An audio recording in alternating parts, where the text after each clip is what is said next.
The conspiracy for world government is back on track. We're going to be looking at this fascinating subject on today's Prophecy in the News. For example, a new currency is being proposed now for the United States, a currency that we've looked for over a decade. When in 1991 changes were made, they were not enough, evidently. Now, just a few years later, they're wanting to make more changes in order for the United States currency to conform to the currencies of the rest of the world. This new one world monetary system is almost put in place. And to set the theme for this century, the Psalms, of course, tell the story. Gary Stearman is here to discuss with me the conspiracy for world government. And of course the question, JR, becomes this. Why?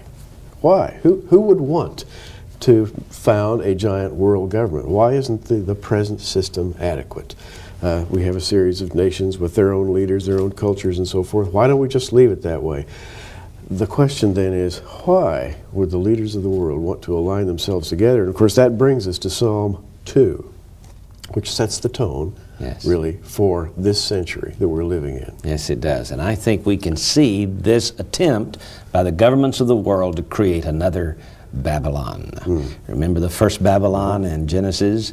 That first Babylon when men said, let us stick together. Let's build us a world government. Let's build us a city, make us a name. And we don't need God. That was the purpose of the original Babylon. Listen to Psalm 2, and please understand that Psalms 1 and 2 give the theme, the various themes for this century. And Psalm 1 tells us the theme that Israel is going to be reborn. The Jews are going to return to their fatherland. Psalm 2 talks about war and conspiracy for world government. The kings of the earth set themselves, that is, they position themselves, and the rulers take counsel together against the Lord and against His anointed, saying, let us break their bands asunder and cast away their cords from us. This is a conspiracy for world government without God. The nations are getting together and they are saying, let's build a utopia without God. Let's cast off the restraints, the cords that bind us, this Bible, these laws of morality. Let's cast them off and build our own society without God. This is the attempt that we have seen through this century. And you know, Gary, as we launched into this 20th century with the turn of the century back in 1901, there were a group of international bankers that were plotting and planning for this world government, even then. Indeed, and you know, it all comes under the heading of utopian socialism. When man is without God, the very first thing that enters into his mind is, I've got to create a kingdom and some order and some decency somehow. I may not have God's word, or His laws, His rules, His principles, so what will I do? And immediately he begins to devise a system. Well, it's called socialism, utopian socialism. When you were reading from Psalm 2, you read verse 2, but I'd like to read verse 1 because it asks the question we're dealing with today. Why do the heathen rage and the people imagine a vain thing? God calls it a vain thing. That is to say, men's devices will come to naught. Now, you talked about men meeting in this century. Yeah, and these heathen are Gentiles, by the way. They are indeed. You know, and there are folks who said it's a Jewish conspiracy for world government, but not so. Not so at all. This is a Gentile conspiracy for world government by the international banking cartel. And so this imagining a vain thing here is certainly vain. In fact, it goes on to say, he that sitteth in the heavens shall laugh, the Lord shall have them in derision. I think we can see a panic-driven derision among those international bankers today. Indeed. And you know, we had an international council that was founded, JR, in 1921. Council for Foreign Relations. It's kind of interesting what we read in Psalm 21 in that respect. Just before getting to Psalm 21, let me just set the pace for that, because you see, Psalm 21 describes what happened in 1921. We don't have time to go back and tell you why we believe that. You'll just have to get the book, Hidden Prophecies in the Psalms. But here's a book called The Planned Destruction of America, and it says in this book on page 53, other similar institutes of international affairs were established in the chief British dominions and in the United States, where it is known today as the Council on Foreign Relations, the CFR. It was established in New York on July 29, 1921, as a front for J.P. Morgan and Company, in itself a front for the international banking cartel. So, the Council on Foreign Relations, which has been plotting and planning and conspiring for world government and a world economic system, was organized in 1921. Gary, tell us what Psalm 21 tells us about. Well, 21, Psalm 21, J.R., and of course the Psalms being a chronicle of the 20th century, particularly from Israel's point of view, speak of an opposition group. And as you read about the opposition group, we read in verse 11 of Psalm 21, "For they intended evil against thee. They imagined a mischievous device, which they are not able to perform. Therefore shalt thou make them turn their back, when thou shalt make ready thine arrows upon the strings against the face of them." We have here a group arrayed against Israel, which thinks that it will be successful. Now, this is a theme that runs all the way through the Psalms. From Psalm 2 and onward, we find almost, it's like a melody, a recurring, if you will, theme in the Psalms that if you will, a cartel, a group, a body of nations aligns itself against Israel. But right from the beginning, it's called vanity. That is, the system doesn't work, and it says so right here in Psalm 21. They think they're going to be successful, but they're not. They imagine a vain thing. Now, what is it that they're imagining? They are imagining that they can actually create a utopia without God, a perfect society. And how do you do that? You create a beautiful system of what? Money, the flow of prosperity, perhaps energy, transportation. You knock down international boundaries. You create an international currency. All of these things really are part of the same system, so that when you look at the elements, you're looking at one huge system. And we propose now to look at a few of the elements that we're noticing that have recently sprung upon the pages of the newspapers. Now, you know, Gary, you talked about producing a utopia without God, and yet it's a perfect society. Well, how do you have a perfect society if you don't have any morals? Yeah. If people are not honest? That's the foundation that the Bible gives to us, how to relate and interrelate with other people. Well, when people are not Christians and they have this void in their heart, this dishonesty that they were born with, how do you make those people be honest? Well, you have to you have to control their currencies. You have to control every transaction. It's, in fact, the foundational control of mankind is through money. When you do that, you enslave people. They're no longer free. That's true. We have here, for example, a book called The Art of Paper Currency. It's a huge book. You can see this is the Bank of Ceylon's currency on here, and here is the Central Bank of Egypt. You can see right here. Well, there's a blank spot on these, and they are rainbow currencies. I can just flip anywhere in this book, for example. Here is Iran. Iran's a good place to start, because they're the ones that our government says they are counterfeiting $100 bills, so we're going to have to change our currency. Yeah. Well, here is Iran's money. It's rainbow colored in pastel colors and a blank spot. And what is this blank spot all about? Well, you know, our greenback does not have a blank spot, but all the other currencies of the world do. In fact, it looks like they all came off the same drawing board. The same artist designed all of these various currencies. In fact, many of the currencies of other countries in the world are printed right here in the United States on printing presses. For example, Israel's currency, I'm told, is printed in Colorado. And so we have this conspiracy going on for world government, but our money has never had a blank spot. Now, this is a mock-up that came from public broadcasting that says that the currency is to get a facelift, maybe a dye job. And Janet L. Fix, the author of this article in USA Today, says a major plan to redesign greenbacks, starting with $100 bills favored by drug dealers, is expected by year's end. So it's just months away. The fascinating thing to me, Gary, about this is that we had a change in our currency just a few years ago. In 1991, we came out with this micro-printing around the dollar bill and the little plastic thread that runs embedded in the paper. This was supposed to deter the counterfeiters. And it was at that time that we were told that Iran was counterfeiting $100 bills. Therefore, we were going to have to come out with this new money. Now, a few years later, we are told Iran is counterfeiting this new money, so we're going to have to come out with newer money.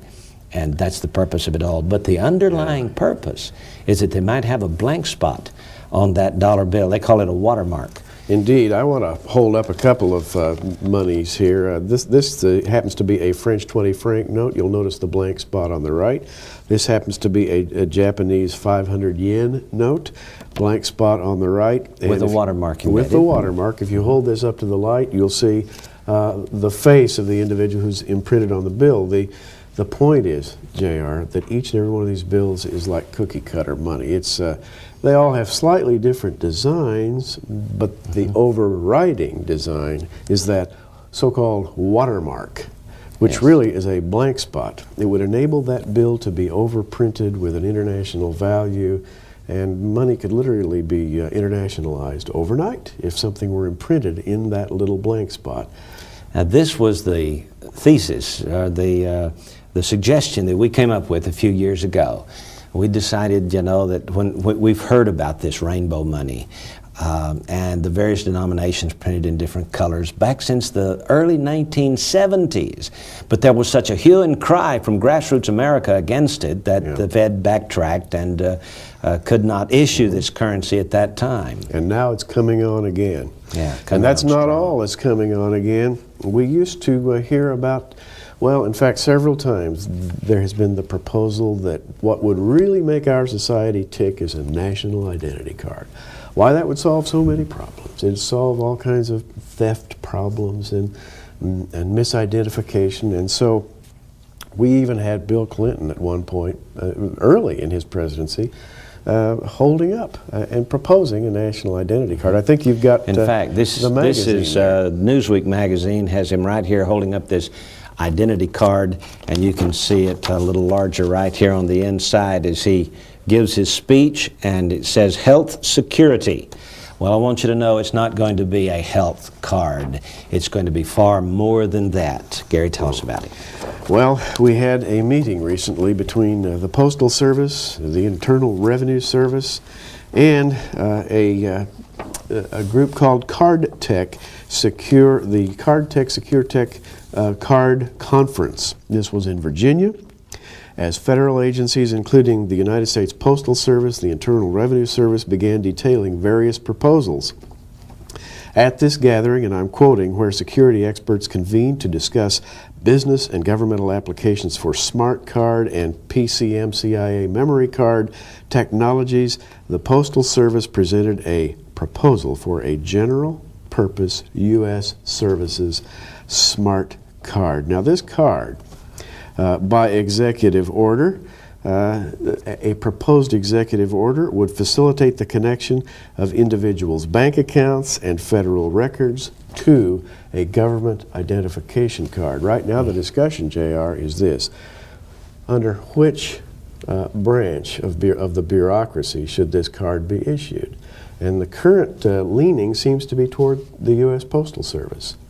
That through the Postal Service would come a multi-purpose card that would link electronic mail, electronic banking, perhaps credit card identification systems under one United States ID card. This would be a smart card. This would have basically all the facts and figures of your life, so that not a single transaction that you made would be considered private any longer.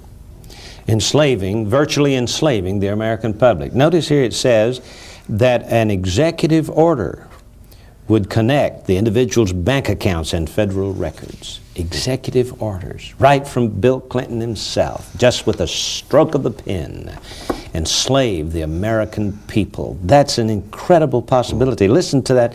Read us that last paragraph, Gary. There won't be anything. There won't be anything. If we, as I quote again, there won't be anything you do in business that won't be collected and analyzed by the government. Wow. Now, this, of course, is I'm reading from a publication called PC Week, which is a kind of an insider's computer magazine dedicated to laying out the latest in computer developments. And this would indeed be one of the late developments, because it would take a computerized system to control smart cards nationally and, by the way, internationally, because this system is already in use in places like Belgium and France. So we're talking about a global system here being proposed by a global group. And I think it's time really to get to maybe a discussion of who's doing it. And let me read this one more thing here. Okay. This article concludes by saying, quote, "This is a better surveillance mechanism than Orwell or the government could have imagined." Wow. Incredible, isn't it? The conspiracy for world government is on track again. Yeah. Wow. And JR, we've read about the planners of this movement. We read about them in the Bible in a very unlikely place, I think, in Ezekiel 38, the Battle of Gog. When Gog invades Israel, there is a group of people that is concerned, most concerned about this invasion. And we read Ezekiel 38:13, "Sheba and Dedan and the merchants of Tarshish, with all the young lions thereof, shall say unto thee, Art thou come to take a spoil? Hast thou gathered thy company to take a prey?" And we've talked about this before, Sheba and Dedan being the two divisions of the Arab tribal history, the merchants of Tarshish being business interests in England specifically. We could just call it the International Banking Cartel, exactly. European-based. European-based. The young lions would then be the Western Hemisphere. What we have here is the merchant bankers of the world. The engine for their economic system is fueled by Mideast oil. And they have a great, great interest in maintaining transportation, the transportation interchanges of the world, monetary interchanges of the world, synchronizing the global flow of money through international markets.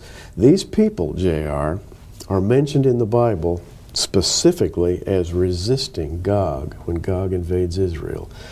You know, it's kind of fascinating that if we look at the world today, Russia, that is Gog, Russia is on the outside looking in. Russia is not a part of this international banking system, but would very much like to be. And the one thing that could trigger this invasion of Gog would be for the international banking cartel to refuse to monetize the Russian ruble. And when they're left out in the cold, then they have to come back. They are a caged lion or a wounded bear. They have to come out fighting. And I think that's what we can see in the making today, because one of these days Russia is going to move against Israel. The question is why. I think this will take the international banking cartel by surprise. I do indeed think and you're will right. destroy this economic world system they're trying to put together. You see, God will have them in derision. They're plotting and planning and conspiring for this world economic system. They're setting up all of the regions around the world. They're controlling all the monies and the currencies of the world. But it'll just take one act of God to throw a monkey wrench into the whole works. God will have them in derision. And we read about them again in James chapter 5, a most famous New Testament prophecy. "Go to now, ye rich men, weep and howl for your miseries that shall come upon you. Your riches are corrupted, and your garments are moth-eaten. Your gold and silver is cankered, and the rust of them shall be a witness against you, and shall eat your flesh as it were fire. Now, get this, ye have heaped together treasure for the last days."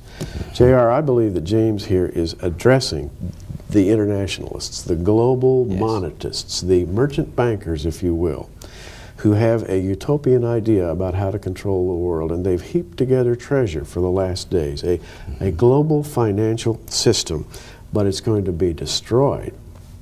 And I believe it's going to be destroyed going into the tribulation period, in the first year of the tribulation period. And that's, I guess that's the reason why the international banking cartel, Sheba and Dedan, the merchants of Tarshish, in Ezekiel 38:13, ask Russia, are you coming to take a spoil? You know, and they questioned this. They're going to be caught off guard, but Russia will be destroyed. But I think in all of this, the world economies will be destroyed. Daniel tells us that this little horn that comes up will pluck up 3 of those 10 horns or 10 kingdoms by the roots. That is, I think he will destroy their financial base. And in doing so, then, out of the ashes of this international banking cartel will arise the Antichrist. Of course, I don't think he's a dark horse. I think he's one of them. And he'll come They're forth. going to try to pick up the pieces. You know, when Hitler came to power, it was in exactly the same way. It was out of the financial ruin of post-World War I Europe that Hitler rose to power and said, I can fix this whole problem. And you know, people believed him. And I believe we're going to see a similar thing work itself out in the days of Antichrist. Yes. The point is that between now and then, the globalists are very, very busy. Yes. And you know, maybe their master and leader, Satan, knows that they have but a short time to work to get this whole system in place. It's moving quickly. Yes, and I think that's the reason why we see the present administration making so many foolish moves. They're in a hurry to get on with this utopia without God. And so we have them passing a law that makes it a federal crime to picket abortion clinics. They've got to maintain population control, and this is their baby, and they don't want anybody interfering with it. And so now they make it a federal crime. And of course, there is abortion on demand, and homosexuals in the military, and federalization of education, crushing tax hike, weakened military under non-American control, and now a health care program that will destroy the healthcare industry in our country today. It's absolutely incredible, Gary. Yes, it is. And J.R., what it says is that we need to keep the faith in these closing hours more than ever before. Amen. We're on the winning side. Don't forget that. Jesus is coming soon. We'll be back in just a moment.